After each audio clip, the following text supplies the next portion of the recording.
Hello everyone, good morning, Radhe Radhe. आज शुरू करते हैं 30 अगस्त की डेली करंट अफेयर्स की वीडियो। स्टार्ट करने से पहले जो लोग चैनल पर नए हैं प्लीज चैनल को सब्सक्राइब कर ले और बेल आइकन को भी प्रेस कर ले। डिस्क्रिप्शन में हमारे टेलीग्राम चैनल का लिंक है, चाहे तो उससे जुड़ सकते हैं, जिसपे कि मैं डेली वीडियो का पीडीएफ वहाँ पे अपलोड करता हूँ। तो स्टार्ट करते हैं 30 अगस्त की डेली करंट अफेयर्स की वीडियो। और स्टार्टिंग में कुछ रिवाइज कर लेते हैं एक बार। 1 अगस्त को अंतर्राष्ट्रीय पर्वतारोहण दिवस और वर्ल्ड लैंग्स कैंसर डे मनाया जाता है। और 2 अगस्त को दादरा एवं नगर हवेली मुक्ति दिवस मनाया जाता है। 3 अगस्त को भारतीय अंगदान दिवस, 4 अगस्त को अमेरिकी तटरक्षक दिवस, और 5 अगस्त को अंतर्राष्ट्रीय ट्रैफिक लाइट दिवस, और 6 अगस्त को हिरोशिमा दिवस, और 7 अगस्त को राष्ट्रीय हथकरघा दिवस और राष्ट्रीय भाला फेंक दिवस, और 9 अगस्त को नागासाकी दिवस, विश्व आदिवासी दिवस, और 10 अगस्त को विश्व शेर दिवस और विश्व जैव ईंधन दिवस मनाया जाता है। और 12 अगस्त को अंतर्राष्ट्रीय युवा दिवस मनाया जाता है, विश्व हाथी दिवस भी मनाया जाता है।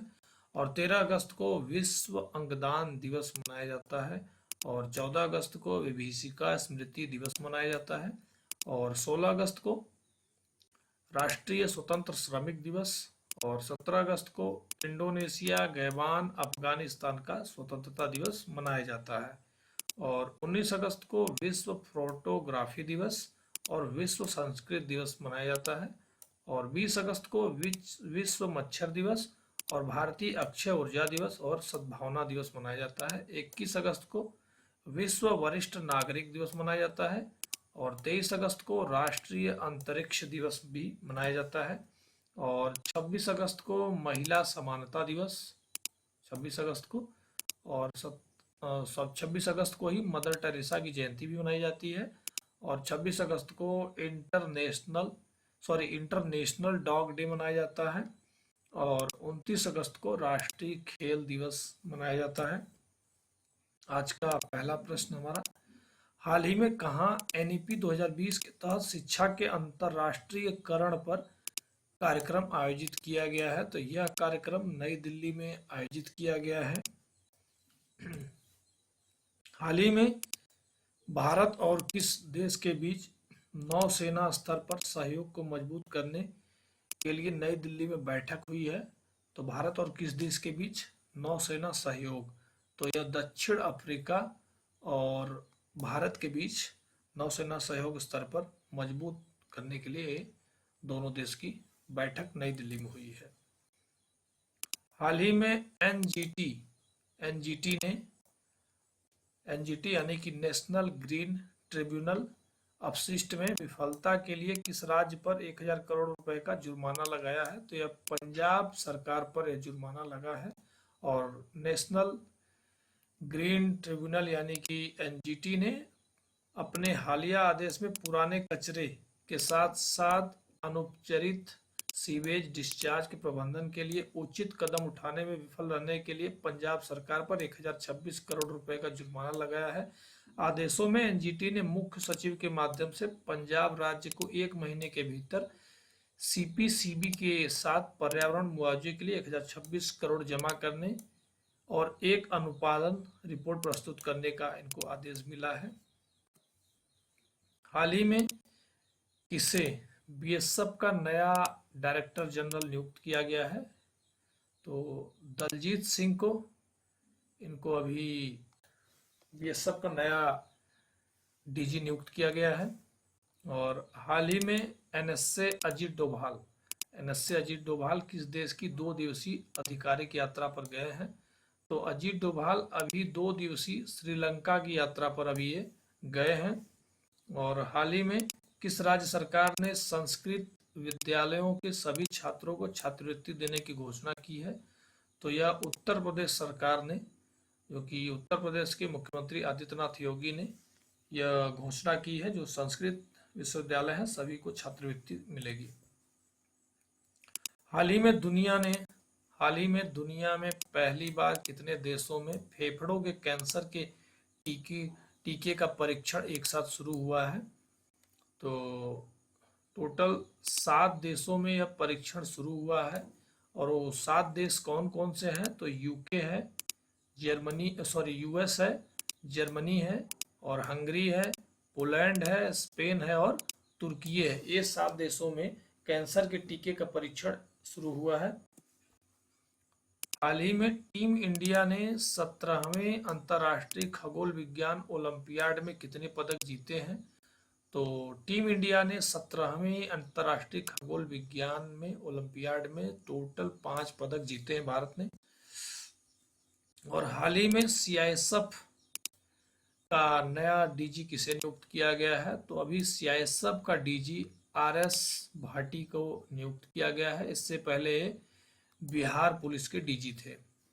यह हैं आरएस भाटी, जो कि इससे पहले बिहार के डीजी थे। अभी यह प्रेजेंट में सीआईएसएफ के डीजी बने हैं। हाल ही में किसे एनएसजी का नया डीजी नियुक्त किया गया है? तो हाल ही में किसे एनएसजी का महानिदेशक, तो बी श्रीनिवासन को एनएसजी का महानिदेशक अभी नियुक्त किया गया है। हाल ही में भारत की दूसरी परमाणु पनडुब्बी आईएनएस अरिहंत को कहां भारतीय नौसेना में शामिल किया गया है? तो यह विशाखापट्टनम में शामिल किया गया है। यह है भारत की दूसरी पनडुब्बी आईएनएस अरिहंत। इसको विशाखापट्टनम में अभी शामिल किया गया नौसेना में। हाल ही में पाकिस्तानी ईसाई जोसेफ फ्रांसिस ए परेरा सीए के तहत नागरिकता पाने वाले किस राज्य के पहले निवासी बने हैं? तो यह गोवा के पहले निवासी बने हैं। नागरिकता पाने वाले गोवा के मुख्यमंत्री प्रमोद सावंत ने नागरिकता संशोधन अधिनियम के तहत 78 साल के एक पाकिस्तानी ईसाई को भारतीय नागरिकता प्रमाण पत्र सौंपा। इससे वह राज्य में इस तरह नागरिकता हासिल करने वाले पहले व्यक्ति बन गए हैं। जोसेफ फ्रांसिस परेरा गोवा की आज़ादी से पहले पढ़ाई के लिए गोवा से पाकिस्तान गए थे। ये है। और हाल ही में किसने association of Malayalam movie artist के अध्यक्ष पद से इस्तीफा दिया है? तो मोहनलाल ने, इन्होंने अभी मलयालम मूवी आर्टिस्ट के पद से इन्होंने इस्तीफा दिया है। हाल ही में अंडर 20 सैफ फुटबॉल चैंपियनशिप का खिताब किसने जीता है? तो यह खिताब बांग्लादेश ने जीता है। हाल ही में राष्ट्रीय खेल दिवस कब मनाया गया है?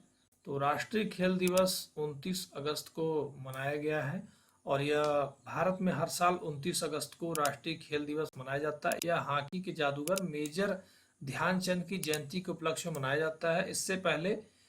इसे पहली बार 2012 में उत्सव के दिनों की सूची में शामिल किया गया था। इस दिन कई राज्यों में शारीरिक गतिविधियों और खेलों के महत्व को लेकर जागरूकता फैलाने के उद्देश्य से कई खेल प्रतियोगिताएं और सेमिनार आयोजित किए जाते हैं। इस दिन का उपयोग विभिन्न खेल योजनाओं का शुरू करने के लिए एक मंच के रूप में भी उपयोग किया जाता है। तो खेल दिवस हॉकी के जादूगर मेजर ध्यानचंद की जयंती के उपलक्ष्य में मनाया जाता है हर साल 29 अगस्त को। लास्ट में कुछ मोस्ट इंपॉर्टेंट क्वेश्चन जिसको एक बार रिवाइज कर लेते हैं। भारतीय एयरटेल ने एप्पल के साथ कंटेंट साझेदारी की घोषणा की और भारत बायोटेक ने हैजा नियंत्रण के लिए नया ओरल टीका पेश किया है। और अमेरिका के साथ 73,000 SIG 716 राइफलों हेतु रिपीट ऑर्डर सौदे पर हस्ताक्षर भारत किया है। और पिरामिल फाइनेंस और सेंट्रल बैंक ऑफ इंडिया में साझेदारी हुई है। और भारत ने मालदीव में आयोजित एशियन सर्फिंग चैंपियनशिप 2024 में मारूहाबा कप में रजत पदक जीता है। और भारतीय टीम में कमली पी, अजीज अली, श्रीकांत डी और संजय सेलमड़ी शामिल थे। जापान में इस साल के सबसे शक्तिशाली तूफान सांसान ने दस्तक दी और भारत की दूसरी परमाणु मिसाइल पनडुब्बी का जलावतरण राजनाथ सिंह द्वारा किया गया। और सैफ स्मॉल फाइनेंस बैंक ने इनोरी रुपए प्लेटिनम क्रेडिट कार्ड लॉन्च किया है। और सतीश कुमार रेलवे बोर्ड के पद और CEO नियुक्त हुए हैं। और इंग्लैंड ने डेविड मलान के अंतर्राष्ट्रीय क्रिकेट से संन्यास लिया है। इंग्लैंड के डेविड मलान ने अंतर्राष्ट्रीय क्रिकेट से संन्यास लिया है। सिंगापुर ने द्वितीय भारत सिंगापुर मंत्री स्तरीय गोलमेज सम्मेलन ISMR की मेजबानी की है और हिमाचल